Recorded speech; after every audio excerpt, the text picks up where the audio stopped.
All right, well, once again, welcome everyone. Welcome to the 2019 Regional Chamber Annual Meeting. I'm Don Klein, President of the Great Lakes Group for Mercy Health, and also the Chair of the Board for the Chamber as of January this year.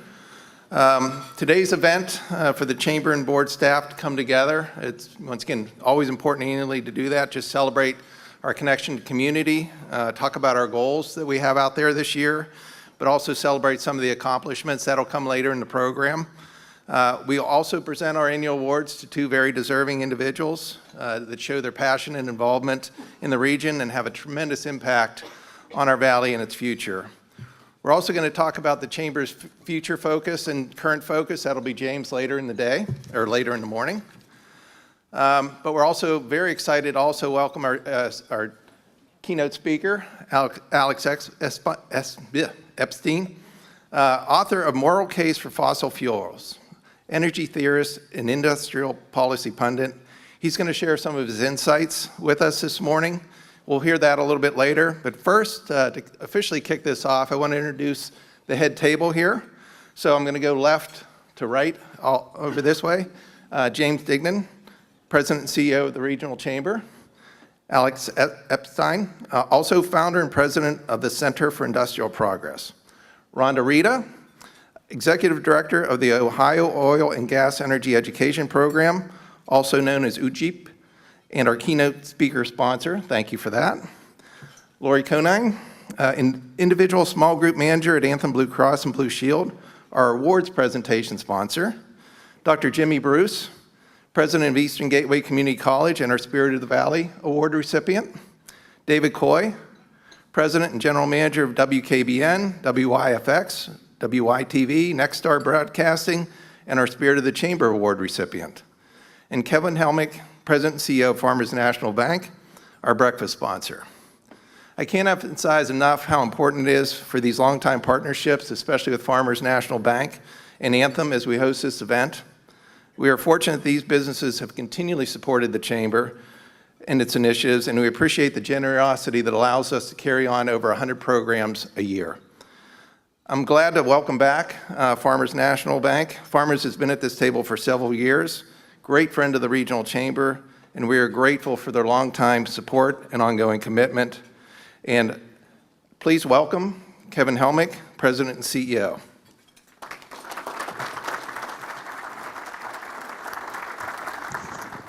Thank you, Don.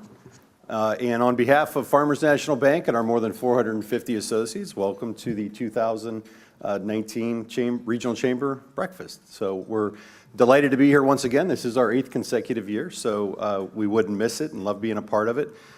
First, I'd like to just take a quick moment to thank all of our associates across the region, as well as our customers, many of who I see here with us today.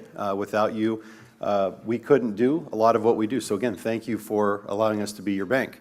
2018 was an historic year for Farmers National Bank. We were able to set records for asset size at our bank and in our wealth management areas.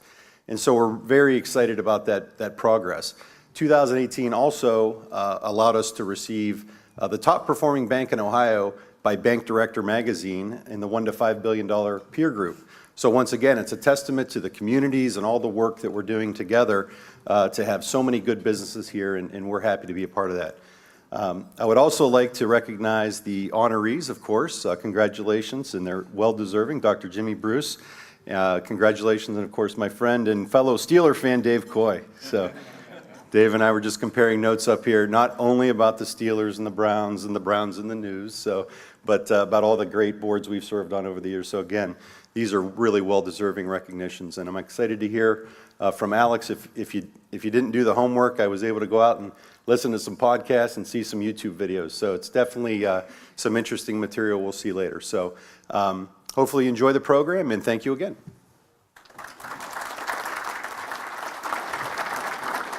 All right, thank you, Kevin, and actually congratulations on those great accomplishments of Farmers. Before we call on Anthem for the award recipients, but I'd also like to recognize additional sponsors that have made today possible and made some events possible. So partner sponsors are Pin Oak Energy Partners and Deering Compressor. Patron sponsor, VEC Incorporated. and additional support from XTO Energy, the Avalon Inn, Dominion Energy, City Machine Technologies, Highland Field Services, Clean Energy Future, Seneca Resources, and the Cafaro Company. So thank you once again for those sponsors. Also like to recognize the Regional Chamber Board for their support and guidance throughout the year. We've had some turnover. I'll talk through some of that. But before I do that, I'd also like to recognize Ted Schmidt, who is the board chair for the last 2 years. Ted is the regional president for PNC Financial Services Group. If you could stand, Ted. I know you're in here. Oh. But he's been very engaged with this organization, and it's over several years. So once again, I got to learn from him as I watched over the last 2 years, not only the engagement in the meetings themselves, but just his commitment to the community and the chamber. I think he worked tirelessly on behalf of this chamber, and I just want to thank him for that. And once again, from the chamber's perspective, very impactful for us and positioned us for a strong future here. He was actually at that helm when James took the role here in January in 2018. So very instrumental and pivotal 2 years that Ted led us through. Other members of the executive committee, I've seen a few of them here, but rather than go through introducing each of them, I think I'm just going to speak to a thank you for some of the chamber members that came off the board last year.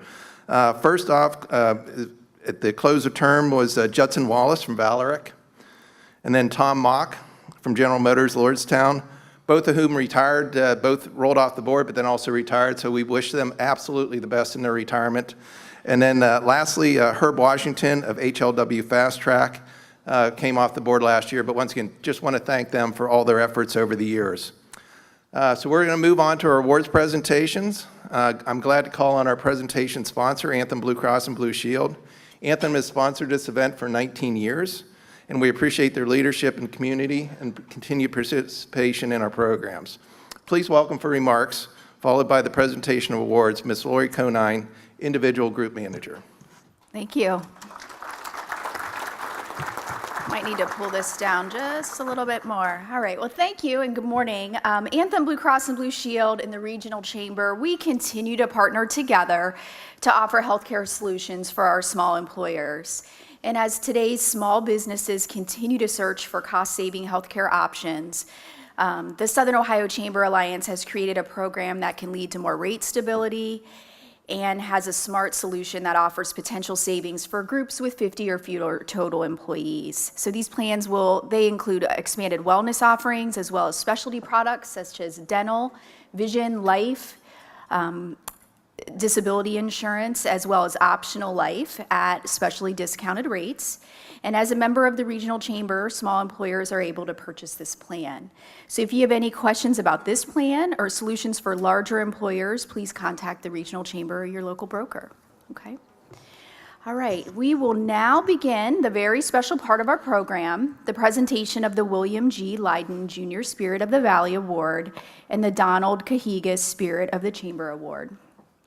Both of our recipients are visionaries who are taking the lead in helping to solve workforce issues in our region. We first present the Spirit of the Valley Award to an individual who's displayed exemplary leadership and commitment to the community, economic development, and overall progress of the Valley.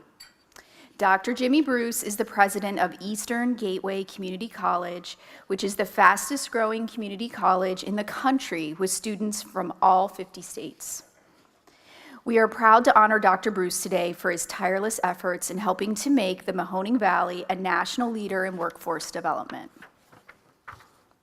Under Dr. Bruce's leadership, Eastern Gateway is able to provide free tuition to high school graduates from Trumbull and Mahoning counties, as well as anyone who's been impacted by General Motors' decision to unallocate the Lordstown facility.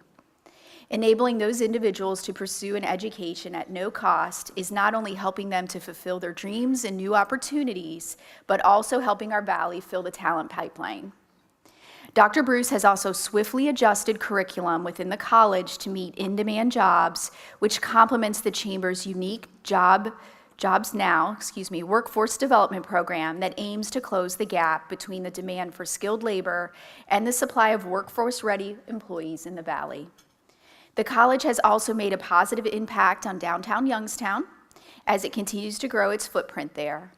In addition to growing its physical campus and presence, though Eastern Gateway has seen exponential growth in students enrolled since Dr. Bruce became the 4th president of the college in July 2015.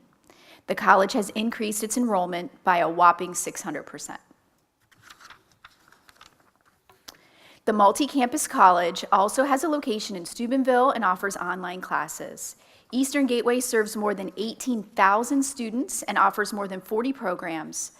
The school touts its dental and technical programs as some of the best in the state and added a CDL program last year that has been in high demand.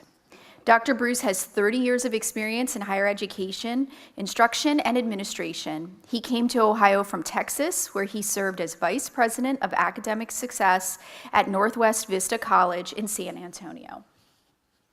He was also Dean of the Student Success and Chief Student Affairs Officer at Northwest Vista College. During his 3 years as Dean, Northwest Vista was one of the fastest growing community colleges in the United States.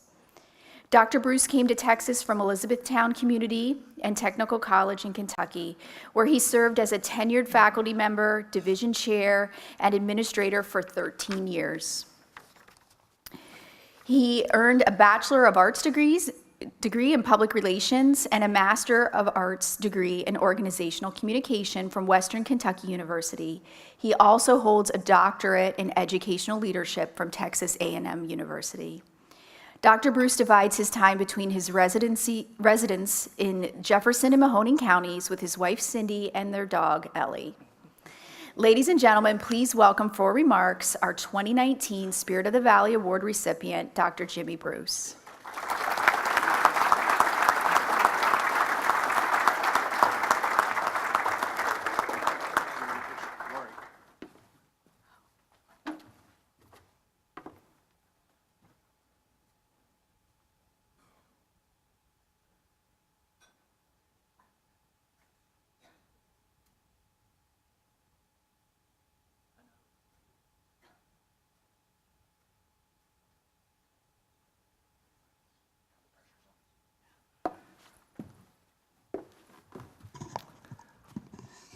I'm going to have to move this back up.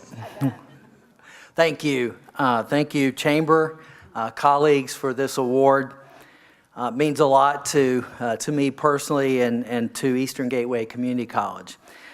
My first remark is that my standing here is much more about what Eastern Gateway Community College is doing than what one individual's doing.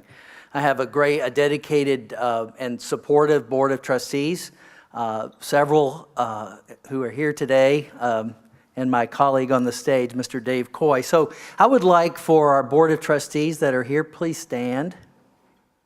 We have, I think, 4. Please give these folks a hand. They make it all happen. So Mr. Dave Coy, Mr. Carter Lewis, Ms. Joanne LaGuardia, and Mr. Jim Gazer, appreciate your support. Also have a great support at home. My wife is here, Cindy, with me today, and my son, Christopher. Could you guys stand real quick? So thank you for being here. My son's here off spring break from Texas. I appreciate him getting up early this morning, being here with me. And finally, I have a great dedicated team from Eastern Gateway Community College here with me. Would my colleagues stand? I can't name them all. There are too many of them.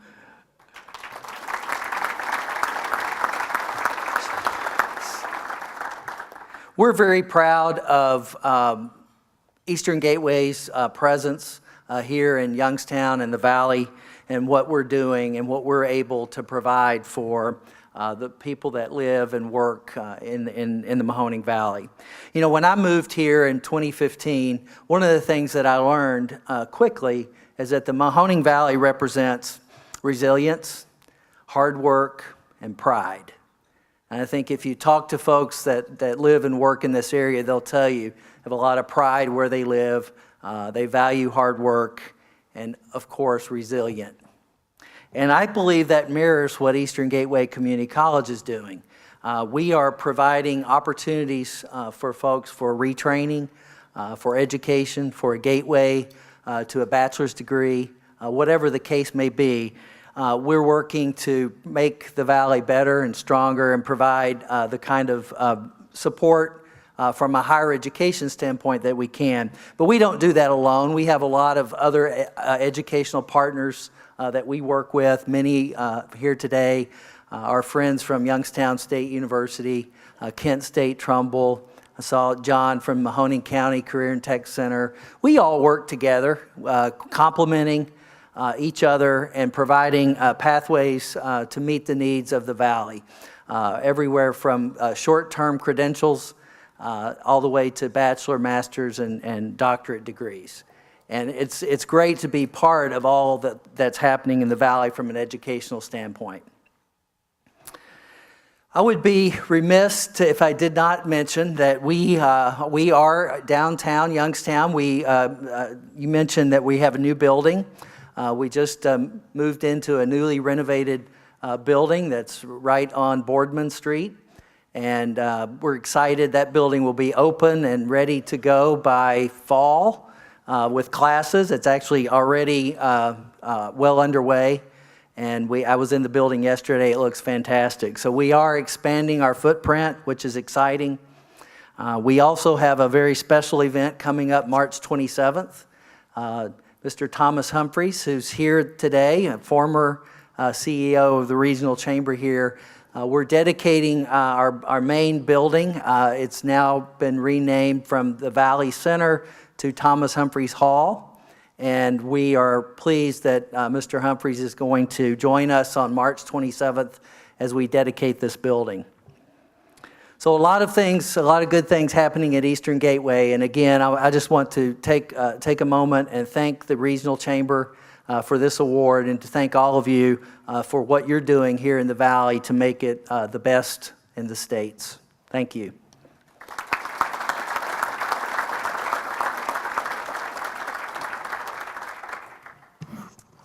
Back down a little bit. Thank you, Dr. Bruce, for your contribution to our region and all that you are doing for your students and the people of our Valley. What you've done at Eastern Gateway is amazing, and your efforts in the workforce arena are certainly impacting our entire community. Congratulations and best wishes for ongoing success. Our next award we call the Donald Cahigas Spirit of the Chamber Award, and it is presented to an individual for exceptional dedication, commitment, and accomplishments on behalf of the Regional Chamber. Our recipient has devoted much time and energy to chamber endeavors over the years, but has spent the past few specifically helping the organization launch and promote its Jobs Now workforce initiative. It was more than 3 years ago that the Regional Chamber created the Jobs Now program, and Phase 1 focused on publicizing available jobs in the region. When the Chamber team reached out to Dave Coy, President and General Manager of WKBN, WYFX, WYTV, WYTV-DT, Nexstar Broadcasting, to ask him to join them as a partner on this significant initiative, he didn't hesitate and committed his team to developing a weekly segment to feature these jobs. Every week since then, WKBN has aired segments on the 6 o'clock news to increase awareness of in-demand jobs available in the community, education and training needed for those jobs, and the outlook of each profession featured. The feedback the Chamber has received from member businesses that have utilized this service has been astounding. From the company that had a line of applicants outside their door the next morning, to the businesses that hired workers from the pool of candidates who saw the segments and applied, it's clear that the Jobs Now program and WKBN's role in promoting available jobs are invaluable to our community. In fact, Dave's ongoing commitment to the effort helped the Chamber secure a first-place Economic Development Award in the Workforce Development category from the Mid-America Economic Development Council in 2018. The Chamber could not have launched this program without Dave's support. The hard work of his team, including news anchor and face of Jobs Now, Dave Sess, the camera crew, and their loyal viewership across the Valley, and for that, we are proud to honor him today. Dave has been part of the WKBN family for nearly 40 years. After a job in the media department of Sandler & Brown Advertising, he joined WKBN TV in September of 1982 as a local account executive. He moved through the ranks until becoming general sales manager. After the addition of the Fox affiliation in 2000, Dave became the director of sales for WKBN and WYFX. In 2003, he was appointed vice president and general manager of both, and in 2007 became president and general manager of WKBN, WYFX, and WYTV.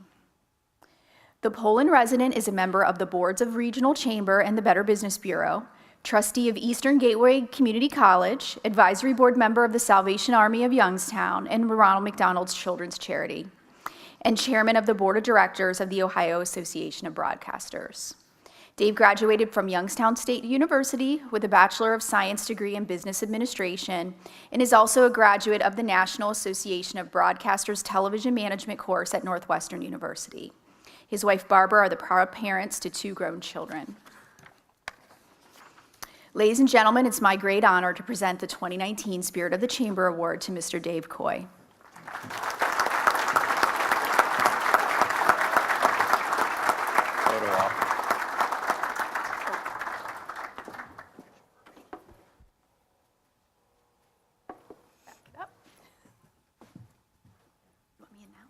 Oh, I thought you wanted to go first.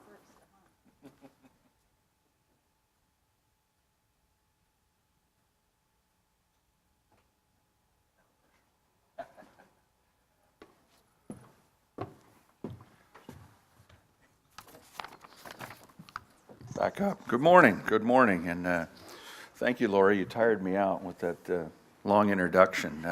Thank you, Don Klein and the Chamber Board, James Dignan from the Chamber, Farmers Bank, Kevin, always great to see you. Thank you for sponsoring our breakfast this morning, and Lori and Anthem, thank you for sponsoring our awards. Jimmy Bruce, congratulations to you. Much of what I wanted to say about you was already said, but Jimmy is a great leader for Eastern Gateway, and I couldn't be more thrilled than to share the stage with you today. So congratulations, you've done phenomenal things in just a few short years. I really am honored to be up here and humbled, and with what's going on in our community, I'm actually pleased to see the success and the recognition for the Jobs Now program. Workforce development is obviously huge in our community right now. I think, James, you might get more face time on our station than some of our employees, so I want to salute you for everything that you're doing in that arena. And again, congratulations to the Chamber on their first place award in that regional competition. So that's wonderful news. More importantly, we know that it works, we know that it's helping, and it's doing great things in the community. I want to thank our news director, Mitch Davis, who supported and embraced this early on. We couldn't do this without your help. And as you had mentioned, Dave Sess really does all the heavy lifting. So I want to thank you guys. It's part of the good news in the community very often that we don't get as much time to spend on that sometimes as we like to, but this is some of the great news and things that we can do in the community. So I'm receiving this award, but I really feel like I'm receiving it on behalf of our whole station and all the people who work so hard on this campaign. You know, I'm in broadcasting, and I was really lucky to start right out of college. And I learned really very early on about community service. And part of that is kind of a no-brainer because in the broadcast business, we're licensed by the FCC, and really we use the public airwaves. So we not only have the right to do that, but we have an obligation to serve the community. And the Williamson family and the people that I worked with in the community early on were true believers in that. And again, I found out that it's not just an obligation, but it's really an honor to work on some of these programs in the community. And we take that role seriously. In this day and age, there's probably less and less and less people doing local journalism and responsible local journalism. And again, that's something that we take very seriously. So I'm honored to be up here focusing on a campaign that does take that seriously. And localism is very, very important as that diminishes. I know our employees hear that over and over and over, local, local, local, but that's what we're all about, and that's why we're all here, what's important in our community, and we try to live that every day. So serving our local communities every day with news, weather, sports, hopefully entertaining you, and enjoying some of the things that are going on as well on all of our networks. So I want to thank you. In closing, I want to thank my colleagues who are here, many of you, so I can't name all of you, but please stand if you would. I appreciate you guys being here to support me today. Thank you.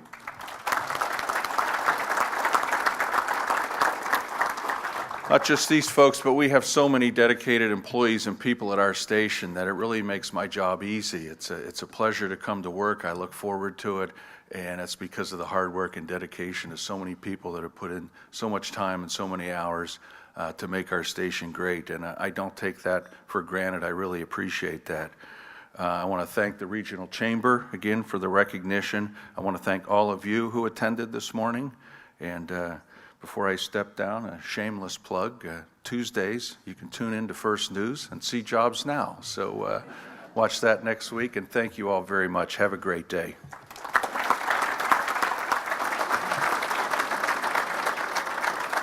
All right, and once again, special thanks to Jimmy and Dave for all they've done, not just in Jobs Now, but the community and educating, connecting. That's the hardest part, is sometimes connecting people to the jobs that are out there. So just everything they're doing, the Chamber's looking forward to working with Jobs Now and other initiatives going forward. So impossible to overstate the importance of that for our community. So now with that said, I know everybody's been anticipating our keynote speaker. So before we get started, I'm going to ask Rhonda Reedy from Ohio Oil Gas Energy Education Program to do the introduction, because without her help, we would not have been able to get Alex here.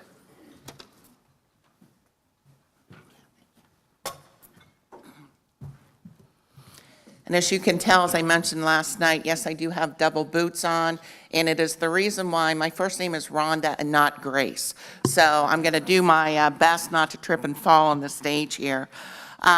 Really want to thank the Regional Chamber for the opportunity to not only help sponsor, but certainly support all the great work that all the businesses in this community do. Priority for our industry, without a doubt, is economic development, and without a doubt, workforce development. In fact, we look forward to a fantastic workforce development roundtable discussion that'll be starting shortly after this meeting concludes. On a personal note, I know several of you in the audience here, being from the Youngstown area, I do not live in Youngstown currently. My husband proposed to me in Mill Creek Park. Our very first house was 7211 South Avenue.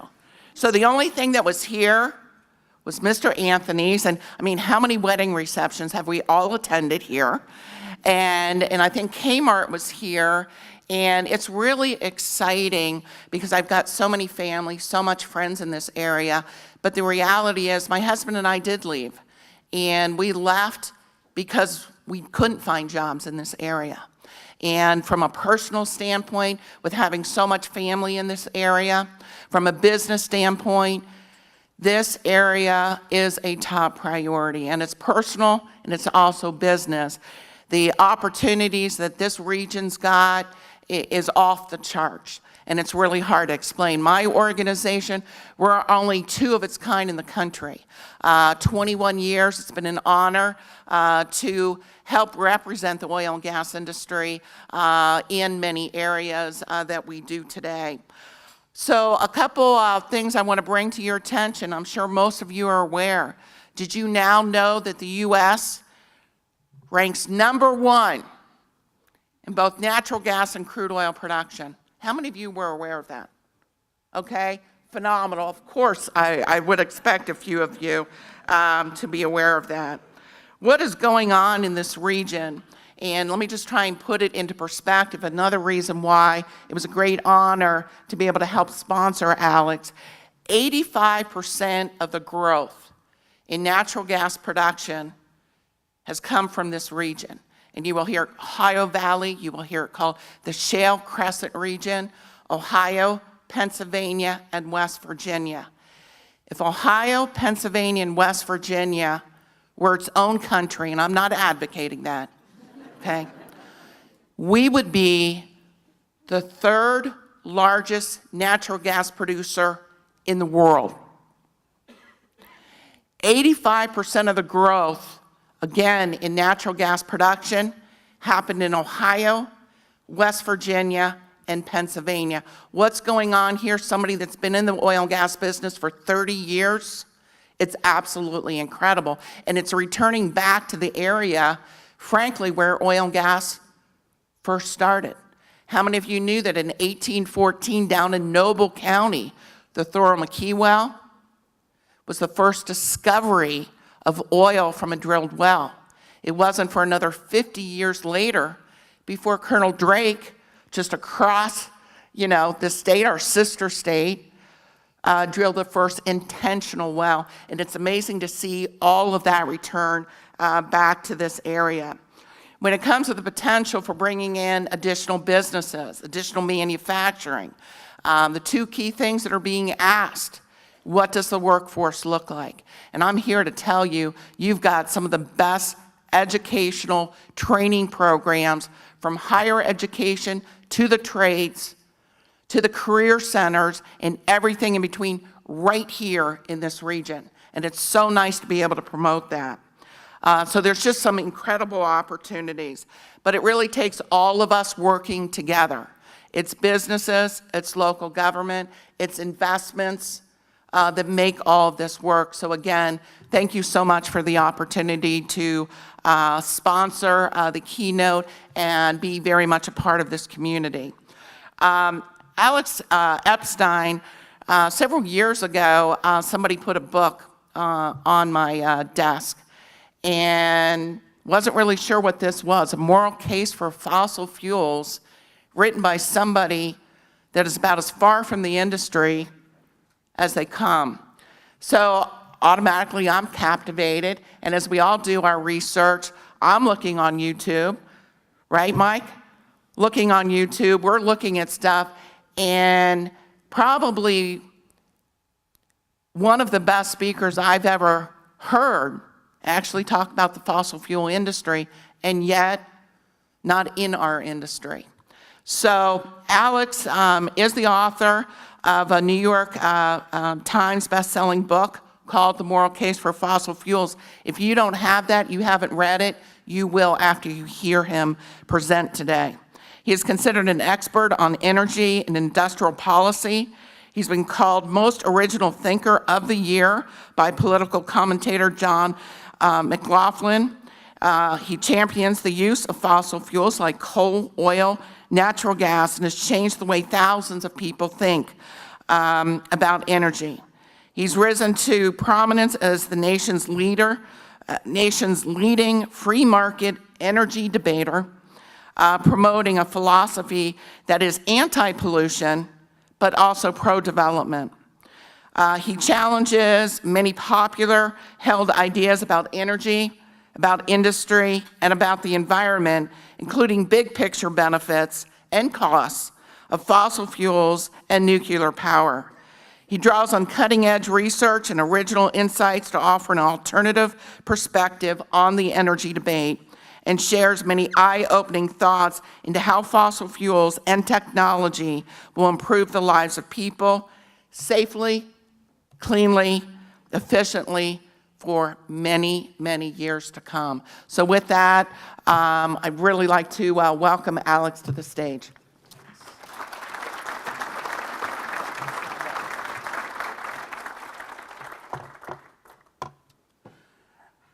All right. So my goal today is to try to motivate you and empower you to be a champion of fossil fuels. And that's probably not something you think of. Like, champion means like you really enthusiastically support it, not just you tolerate it, you think it's okay, but no, you think this is really good, and you're very confident in saying so. And this is definitely what I believe, because I believe that fossil fuel use is a highly moral activity, and maybe even more relevant to this audience, I believe that fossil fuel development is a highly moral activity. Now, that's maybe an easy thing to say in this environment. I don't know if any of you can see, but I have this little I love fossil fuels pin. Okay, so this is not exactly a hostile audience, but I really do believe this. And just to give you a little bit of evidence, I want to show you the situations in which I personally champion fossil fuels. So this will be a little clip. This is the largest anti-fossil fuel rally in history, called the People's Climate March, and it was in New York City several years ago. I'll just show you a little bit of what happened. Do you hear what they're saying? Hey, hey, ho, ho, fossil fuels have got to go. I have a very different opinion on the matter. Let's go see if we can engage. Can we just go stand in the middle?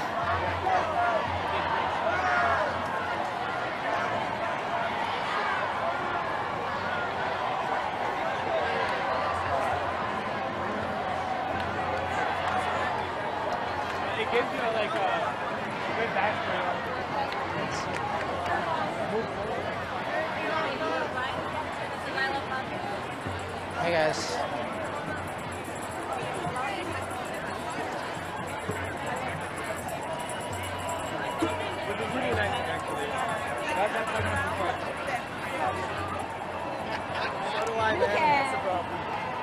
That's not true. You better not.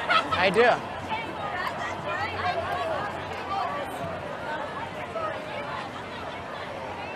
Okay, so there's a lot of these videos. Don't have time to go through them. They're pretty entertaining, including you can see my exchanges with different people. If you're interested in seeing those and also learning more about the ideas I'm going to share today, and most importantly, sharing those ideas with others, there's a little card at your place setting, and it says Get Alex Epstein's Resources, and if you put your email there, I can send you a bunch of resources, including these videos that are easy to share on the modern internet. So whenever I go to a place like that, people are always asking, why are you saying this? You don't hear people say, I love fossil fuels. And often people assume, oh, it must be your background. Maybe you were paid by the fossil fuel industry. And I didn't even know anyone in the fossil fuel industry when I came up with my ideas. Or sometimes people will think, oh, maybe you grew up in an oil producing area or a gas producing area or a coal producing area. So I grew up in a place called Chevy Chase, Maryland, which is right outside DC. And that is not a super enthusiastic place about fossil fuels, if you can imagine. And my family has nothing to do with the industry. So nothing in my background would suggest that I would become passionate about this issue. And indeed, I had no expectation whatsoever about being an enthusiast for fossil fuels, because I was taught that they were very backward at minimum, and then probably destroying the planet that we live on. But I had an experience in life, a decision that I made about my life that turned out to ultimately point me in this direction. And this was the decision of what career to choose. And when I was 20 years old, I told my advisor, I was at Duke, and I told him I'm going from computer science, and instead I'm going to become the profession that is considered the world's most useless profession, which is philosopher. And so nobody thinks philosophy is useful. When people have a problem, nobody says, oh, let's call a philosopher, and he'll solve it.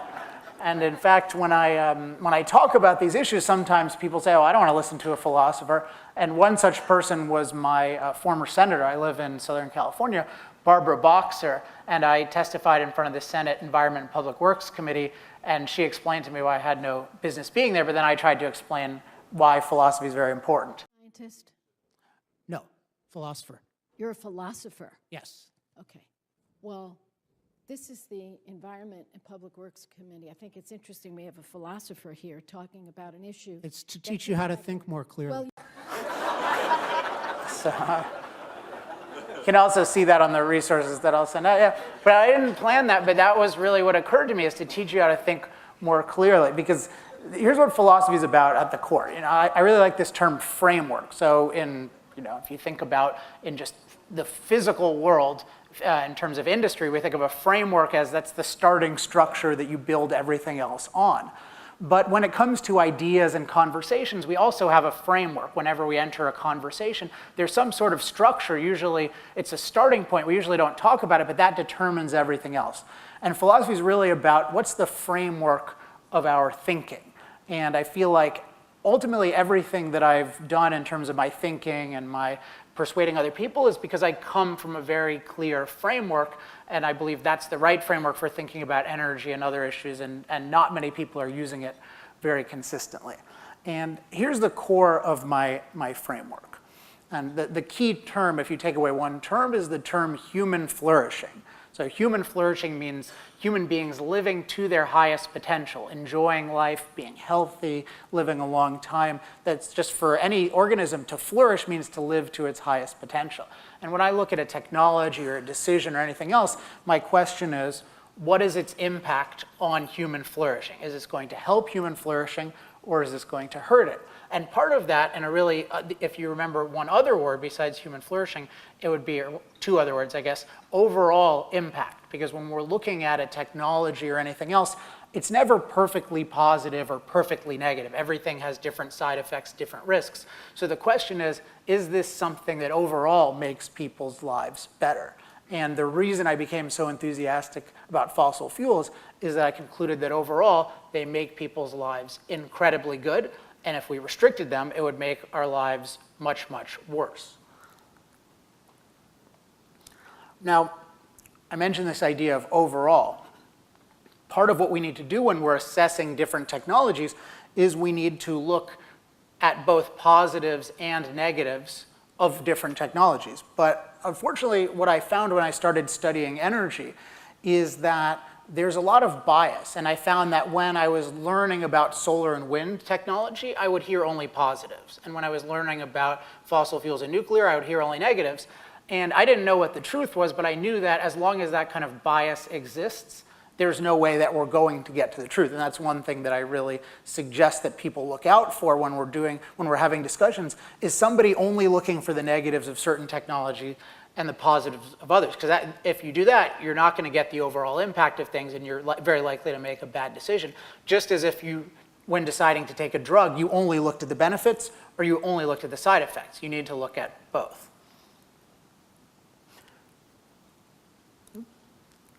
So one example with nuclear, which is really interesting because a lot of people say, oh, I hate fossil fuels because of CO2, and I'll talk about that soon. But with nuclear, people, even many of the people who oppose fossil fuels, most of them are actually against nuclear, even though nuclear is the best known way that we have in terms of affordable, reliable energy for a lot of people, of producing energy without CO2 emissions, and yet people oppose it. I noticed just there's a lot of bias. People talk about, say, it's unsafe, but yet when I looked into the facts, turns out nuclear is actually the safest form of energy ever invented. Or another example of bias in terms of people not looking for any positives of fossil fuels. When people talk about CO2 emissions, they talk about warming, and that's something I'll talk about a little later.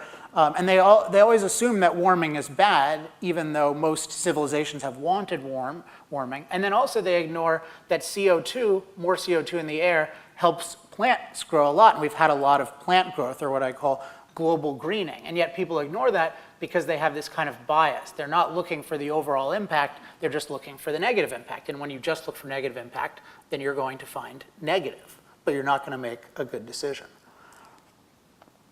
So one thing I've found that's really useful in thinking about this, and in particular talking about this, is when I'm in a discussion with somebody, I want to frame the discussion around this idea of the overall impact on human life or human flourishing. So I'll just often ask early in a conversation, if someone says, oh, I hate fracking, I just say, okay, would you agree that we need to look at the positives and negatives of every technology, not just the positives of solar and wind, and the negatives of fossil fuels and nuclear? And what do you think people say when I ask that? Any guesses? What would you say if I asked you that?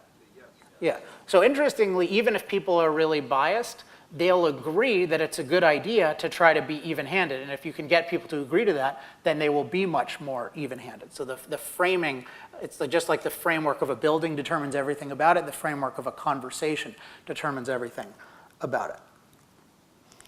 So then, I didn't know what the truth was, but I wanted to know, okay, what forms of energy do have the best overall impact on human flourishing? And I want to just walk you through some of the things that I concluded when I studied the issue from this perspective.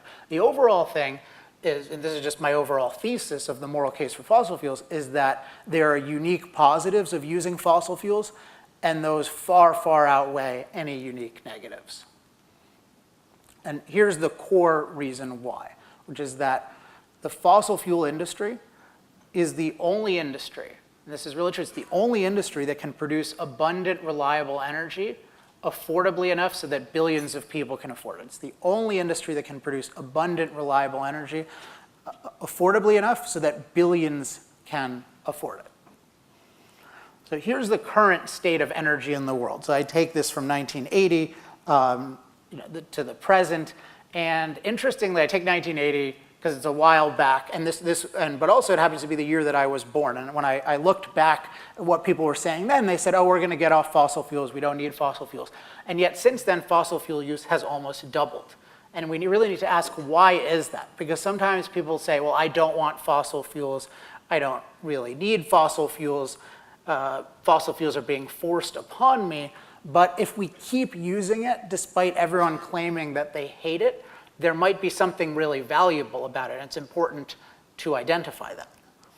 And one thing that gets at that is if we look at why is it that the so-called renewables, particularly solar and wind, why do those remain such a small percentage of the energy generated in the world? And when I really started looking into this, I tried to get data from the leading sources in the world of renewable energy to see what they were doing, and I got this data from Germany. And what you can see at the top is this is their average electricity production. For various reasons, it's hard to get detailed data on that, but this is just electricity. So this isn't heating, this isn't industrial, this is about half their energy. But even so, you can see there's a lot. And then at the bottom is solar and wind. So solar is black, wind is gray. And sometimes I would hear, oh, well, solar and wind, yeah, maybe each one by itself is not reliable, but when you combine them, they're always going to match up and they'll give you plenty of electricity. And you can see here this just is not the case, particularly in the winter parts of the year. You have much lower sunlight, and then you have times where you have no wind at all. So it's dark and it's calm. And so what's happening then when your fuel source is unreliable? When at any given point in time, your fuel source can generate 0% of your needs, well, what percentage backup do you need if you're trying to rely on a source that can produce 0% of your needs? Yeah, if it can go to 0 at any time, then you always need a 100% reliable energy system. But then if you already have a 100% reliable energy system, then why do you need the solar and wind? So it's always going to add a lot of cost because any unreliable energy system also requires a 100% reliable energy system. And so the only thing you can possibly save on is fuel because you can say, okay, well, I'm going to build this unreliable energy system and it'll save me some fuel, but particularly here, we can produce natural gas very, very cheaply. And even the fuel is not even that much cheaper because what happens, so the way it works, when solar and wind go up and down, that means that coal or gas have to go up and down. And it's like driving a car in stop and go traffic. What happens to your efficiency when you drive a car in stop and go traffic? It goes down, right? So it's the same thing. So solar and wind not only add huge infrastructure costs to the grid, but they also make the reliable fuels much less efficient. And this is why everywhere they're tried, you hear all sorts of crazy accounting, oh, they're so cheap. But if you take into account the full cost of using unreliable fuels, they always add massive cost to every grid that they're on. And so this is really scary because we're being told today, oh, we should rely on what, I don't call them renewables, I call them unreliables. We should rely on unreliables. We should have a Green New Deal. We should ban fossil fuels. This is really, really scary. And I don't think people are nearly scared enough of these kinds of proposals because they don't get the following thing. And this is something that I really had no understanding of coming from totally outside the industry until maybe 12 years ago. But this is a point that really changed my life.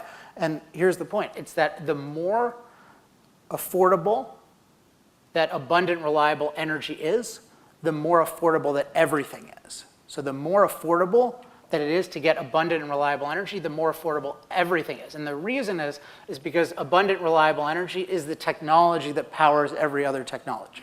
I just want to pause on that. It's the technology that powers every other technology. So whether you're talking about an industrial technology, whether you're talking about transportation, factories, digital technology, these all are based on machines. And they are machines that make our lives better by doing a lot of physical work for us. But just like we need calories, those machines need calories. And they need a lot of calories because our machines consume 100 times more calories than we do. So we need a way of getting a lot of calories to those machines. They need to be abundant and they need to be reliable. They need to be available on demand. And that is the whole basis of our civilization, is abundant, reliable energy. And just it ties to everything. So think about the basic needs of life: food, clothing, shelter. Okay, food. We would not have abundant, affordable food around the world if it weren't for the fossil fuel industry. We need affordable portable power through things like diesel combines, and we need affordable natural gas. That's the basis of modern fertilizer. And we need modern electricity that helps power different irrigation systems. So the modern world is just fed by fossil fuels. When people talk about a fossil-free world, that is a starving world. There is no way whatsoever that is known to feed billions of people without fossil fuels, and yet people so cavalierly talk about, oh yeah, let's get rid of fossil fuels. Clothing, same thing. We can have affordable clothing. People around the world can have clothing, particularly when it gets cold in places like this, which compared to California is very cold. Like you should really appreciate it. Shelter, there are all sorts of things that drive up housing prices, but energy isn't one of them. Because of energy, it's a lot cheaper to build things. It's a lot cheaper to get materials. And even something like medical care. People don't think of energy and medical care. Well, medical care, one thing is it involves a lot of synthetic materials which come from oil and gas. That's one thing. But just in general, the reason why we can have good medical care and we can have innovation in general is if people have a lot of time to think and research and discover. But you only have a lot of time to think and research and discover if you have a really productive industrial civilization. People at universities today, it's very ironic because universities, or at least many of them, are very anti-industry. And they often look down on industry. Yet there's no such job as having all these modern university professors without an incredibly powerful industrial sector that is powered by abundant, reliable energy. So everything in our lives is made possible by abundant, reliable energy. That's point one. And then point two that I mentioned before is the fossil fuel industry is the only one that can do it on a scale of billions. So this is just so important because this is the technology that powers everything else, and only one industry right now is good enough where they can do it for billions of people. The second closest by far is nuclear, and unfortunately that one is opposed even more than the fossil fuel industry. Now, this applies to every area of life. I want to really stress abundant, reliable energy makes everything better. And you might say, well, what about our environment? Because we often think about energy as making our environment worse. But that's not true. If we look at the overall impact, not just negative impacts, energy makes our environments much, much better. So take clean water. Who has more clean water, us today or us 300 years ago? Today, right? Obviously, if someone came to our environment today from 300 years ago, they would be amazed by how good our environment is, by how clean the air is, by how clean the water is, how sanitary it is. They're not surrounded by all these diseases and animals and waste and stuff like that. And yet we think of our environment as bad. And we think of the natural environment as perfect and clean. And yet that's not true. Nature doesn't give us a clean environment that we make dirty. It gives us a dirty environment that we need to make clean. And part of what industry does is it helps us clean up our environment, including a lot of the pollution in nature. If you take water, this is a little graph of fossil fuels and water quality, and fossil fuels, as fossil fuel use goes up, water quality does too, and it's not a coincidence. It's not just a random correlation. It's because when you have affordable, abundant, reliable energy, then you can purify naturally dirty water, and you can take naturally inaccessible water, and you can pump it to places that are accessible, but it all requires energy. And yet in our discussion, we don't appreciate how energy makes every aspect of our lives better, and therefore fossil fuel energy does, because that's the only one that scales to billions of people. Now you might think, what about climate? Well, this is interesting because we tend to think, oh, well, definitely our climate has gotten worse, right? But if we actually look at this from a human perspective, if we look at how safe are human beings from climate, how in danger are we from storms and floods and heat and cold, most people don't bother to think about that. They just say, oh, climate change is real, therefore it must be bad. But there's actually data on this. It's called climate-related deaths data, which tallies how many people die from climate-related causes. And what's really fascinating is that as fossil fuel use has gone up and CO2 emissions have gone up, the climate has become way, way safer. Fewer and fewer people die from climate-related deaths. In the 30s, which is the peak of climate-related deaths, at least that we have recorded, because that's when we started to take good data, you had several years where millions of people, even then, and adjusted for population, 10 million people a year would die from climate-related causes. Today, if you look at the numbers every year, globally, it's the thousands or tens of thousands. So actually, climate has become a lot safer, and it's hugely because of energy. Energy's allowed us to take a dangerous climate and make it a lot safer by protecting ourselves with sturdy buildings and heating and air conditioning, protection from storms, protection from flooding. So if people say, oh, I care about environment, I care about climate, they have to care about abundant, reliable energy. And if they talk about policies that are going to prevent us from having abundant, reliable energy, then they don't know what they're talking about. Because if they say, I care about being safe from the climate, you can't care about being safe from the climate or having a good environment if you're opposing abundant, reliable energy. So my view of these benefits is these benefits are essential to our lives. They far, far outweigh any drawbacks, which are mild and they're manageable. So if we take like pollution, yes, fossil fuels, like any other technology, have side effects and risks they can emit, and yet we're using cost-effective technologies to reduce air emissions. This is an example of air emissions. And if we talk about something like CO2 emissions, which is a big subject, but if we look precisely at the impact, if we look at the impact of CO2 emissions in terms of how much warming is there actually, not just, oh, warming is bad, so let's shut down our civilization, but how much warming is there? This shows how much warming there's actually been from a human perspective. So on one side is the temperature range that human beings deal with through the year, and then on the other side is just the rise, and you can see the rise is just very, very small. This is not something that is a catastrophe. It's possible for us to have a side effect, but that's not some huge side effect. And so when people say, oh, climate change is real and catastrophic, well, it might be real, but it doesn't mean that it's catastrophic. What would be catastrophic is decreasing our access to abundant, reliable energy, because if we don't have that, then every climate is dangerous. If we do have that, then we can deal with any climate, and if it gets a few degrees warmer, we'll be fine. Now, sea level rise, people are afraid of being flooded. Just to give you some context, again, if we look at the overall impact with precision, sea level rise has actually slowed a lot. Our ancestors 10, 20,000 years ago, they had to deal with rapid sea level rise. We have very, very, very slow sea level rise, and maybe fossil fuels are making it a little bit faster, maybe, but it's still super slow, and it's very manageable. So the idea that we're talking about, oh, let's not use fossil fuels, let's restrict fossil fuels in the name of these kinds of side effects and risks, that is incredibly counterproductive, and it's going to lead to decisions that make the world a much worse place if we follow this kind of reasoning. So I want to talk for a few minutes, particularly because of the area I'm in, about development. So far my focus has been that using fossil fuels is an incredibly good thing because the unique benefits far outweigh any unique negatives.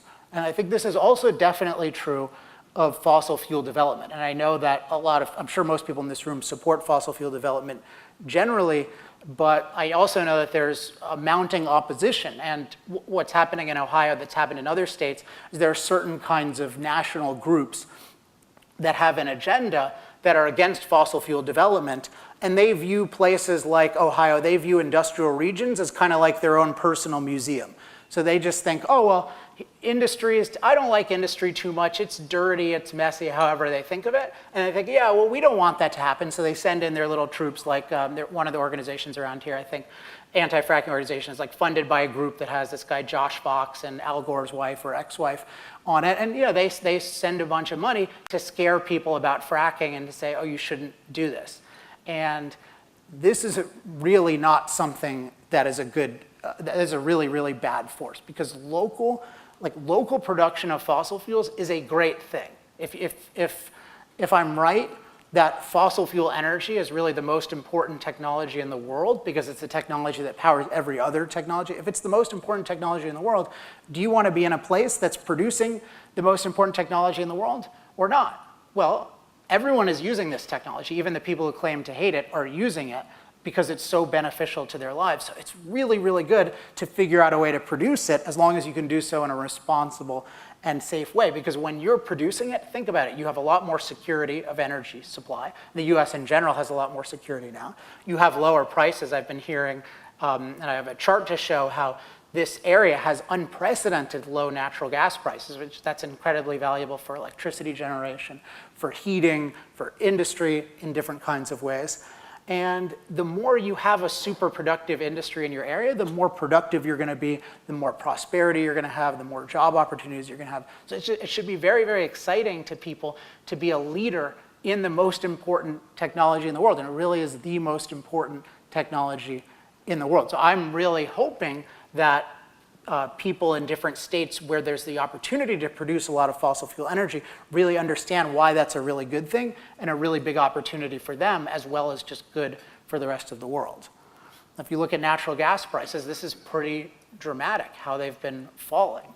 And it's because of innovation in fossil fuel production, especially in what's called fracking, more accurately called shale energy. Oops. And we see different kinds of job numbers, and there's opportunity for everybody, 20,000 jobs, but because energy is the industry that powers every other industry, the technology that powers every other technology, it creates so many more opportunities in other fields.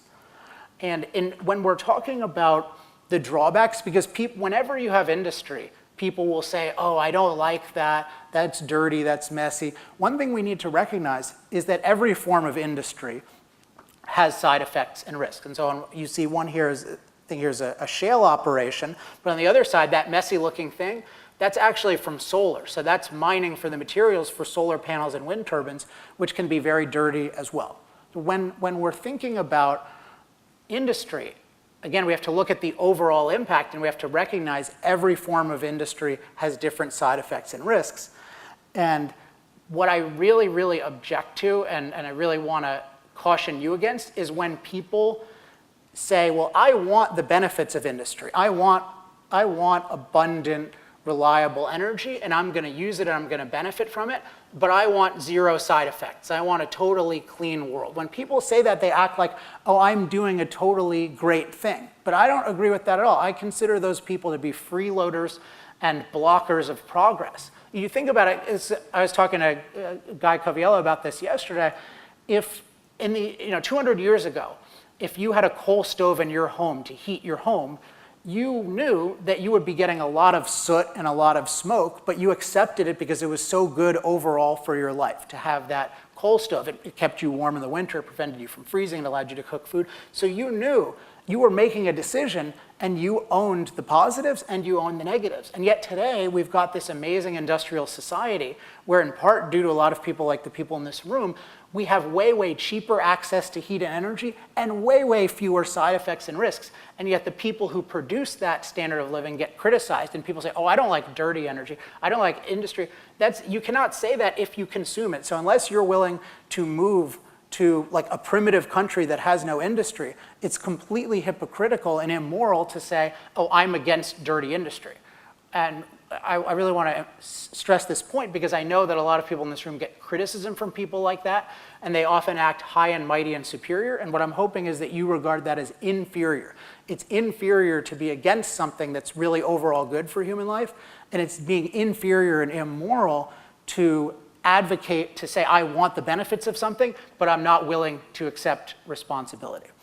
So what we need, this doesn't mean just industry does whatever it wants. Nobody wants that. What we want is laws that protect us against significant, provable threats, but not minuscule or made-up threats. So that's what we want. We want responsibility, and we want to really protect people's rights, but we need to recognize if we want the benefits of industry, which are amazing, then we need to accept responsibility. We need to take responsibility for some side effects and risks. Oops, sorry. So overall message today, if I were to put it in a sentence, it's that using fossil fuels makes the world a much better place to live. I like thinking of it this way. So remember, it's about the overall impact on human flourishing. So one way to think about that is, does a given technology, does a given policy make our world a better place to live? And I believe very much, for the reasons I've given, that using fossil fuels makes the world a much better place to live, and that restricting them makes it a much worse place to live. And that in particular, developing fossil fuels makes Ohio and any other place that engages in it responsibly a much better place to live. So I'm hoping that all of you, or at least some of you, become champions, and that you feel more comfortable becoming champions because if you look at things from this overall impact framework, from this human flourishing framework, you start to see this thing that people think of as low and dirty, you start to see it as, wow, this is really good. This is a really moral activity. And those of you who are doing it and engaging in it have just as high an opinion of it as I do. So thank you very much for having me.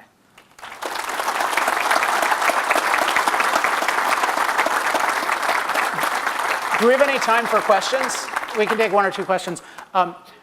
Just one more reminder, if you want some more information, particularly to share with other people, just make sure to put your email address on one of the cards at your table, or you can just email me. Just email Ohio to alex@alexepstein.com, and I can send you some stuff. Also, if you wouldn't mind, if you fill out those cards, take them out to the hall, and you can get yourself an I Love Fossil Fuels pin. Does anyone have a question? Where's the microphone? Don't be the first audience that has not had a question. I'll even take a heckler.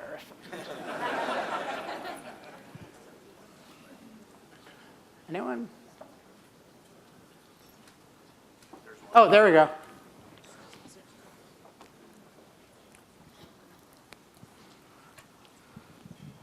Great discussion. The question would be, do you have trouble getting access to getting your message out? I watch probably too much current events news and so forth. I don't see a lot of this side of the discussion or this thorough. And is it problematic for you, or is it just a numbers game? I mean, in general, we live in the best time ever for spreading a view. And one reason I'm really enthusiastic about, hey, share your email address, let me share with you some resources, is because we as individuals in this room, we have the internet, right? So we are interconnected. I mean, the people in this room, by a couple degrees of separation, are basically connected with everyone in the world. So we have all sorts of channels to do that. So I like to focus more on that. I'm at different points in my career, I'm more public focused. A lot of the work that I do is behind the scenes. I help companies with their messaging, try to create this message to persuade their stakeholders. This year, I'm a little bit more public focused. I'm actually writing a new version of the moral case for fossil fuels. So I don't feel like there's a lot of resistance, of course, but definitely it's the greatest time ever to promote ideas. And just to give you an indication of what it even used to be like, and I'm not even from the old days, so to speak, but when I was at Duke, when I was a sophomore, I had a column in the paper and in the school newspaper, and there were 59 negative letters to the editor and 0 positive letters to the editor. And then I got fired after 6 months for having controversial views. Like now, if I did that, but once the internet really started developing and social networks, I got so much positive feedback and was able to influence. I think ultimately now I've been able to influence millions of people. So I'd just say we should really take advantage of this. And the more that we spread this message, the more people like me are going to get a hearing. Anyone else? All right, they're all convinced. Thank you very much and for having me. All right. Thank you, Alex, and very, very insightful, and actually it gives me a good argument for my kids, because they always thought I was nuts when I said, you know, in college, what are some of the most important things? And I said, it's logic, but it's also stats, statistics, and others. And I said, because if you only have the stats and can't make the argument, then you're not going to be listened to. But if you just make an argument and you don't have any statistics, you're not going to be listened to. So I think Alex does a great job of marrying those two, of bringing the information together with the logic. So with that, real quick, at your table, there's a great 25 retrospective on the chambers back to our 25-year celebration 2018, and then all the way back to 1894 of some of the founding. So you can look at that. But in the interest of time, I'll introduce James here to give you not the retrospective, but the future-looking piece for the chamber. So please welcome James Dignan, our president and CEO. All right. Well, I'll only have 2 things for you. But first, thanks, Alex. That was great. We were talking last night, and I said, you know, I only knew of one worthless degree that old girlfriend got from Berkeley. She got a master's in rhetoric. I'm like, what the heck are you going to do with that? She works for Senator Boxer. So, one of those things, right? 2 things. The Chamber is a membership organization driven by members like you. And you know what? Our mission has not changed. If you pick this up, get a chance to take a look at it, other than these two good-looking haircuts that are here, you'll hear a little bit about the story of the chamber and business leaders just like you that came together over 100 years ago. It was about how do we make this community a better place? Quite often I get from people, what does the chamber do? We do three things, and it really hasn't changed in over 100 years. It's our business and member services, it's advocacy for our community, and it's economic development. What we have today is a regional entity that has a voice. It's your voice. So let us know what we can do for you to make this community a better place. And one of the reasons we had Alex here and we had this discussion about fossil fuels, the future of our economy, the bright future for our valley, really all the way down lake to river, is tied to the energy industry. And we were talking about that earlier. It's upstream, downstream. The future is here. Let's not just put it in a pipe and ship it off somewhere else. Let's be part of that production and move it on from here. So you'll find in here some of the other things. My second point, what's going on? 2018 was a great year. Took what we've laid the foundations of over the last 25 years, and Tom Humphreys, he's hiding over here somewhere, a lot of sweat equity, his personal footprint is here, as well as all of you. Moving forward, the valley, the future, tomorrow is bright. Do we have some things that are, as Dave Green from the UAW says, gut punch like Lordstown? Yep, been there, done that. We will prevail. This too shall pass. There is a bright future here. We just have to do it working together. Some of the things that you'll see in here in our economic development, as a lead economic development organization for the Mahoning Valley, over $120 million of investment.